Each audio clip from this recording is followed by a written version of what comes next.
डोक्यात दगड घालणार का कोण? काहीच नाही. मग कशाला घाबरताय?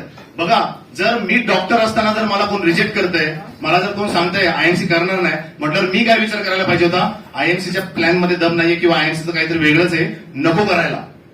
जर तसं केलं असतं तर आज तिकडेच बसून असतो.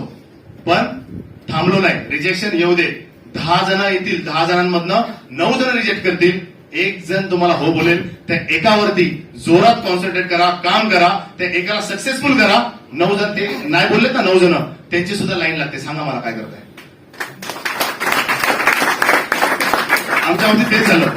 पेशंट असतील, नातेवाईक असतील आणि जवळचे लोकच नाही म्हणतात. ना बरेच जण आम्हाला काम चालू केल्यानंतर बोलतात, नाही सर हे मला नाही करायचं. का नाही? बरेच जण नाही बोलले. बरेच जण म्हणजे कोण असतात? आजूबाजूच्या घरातले.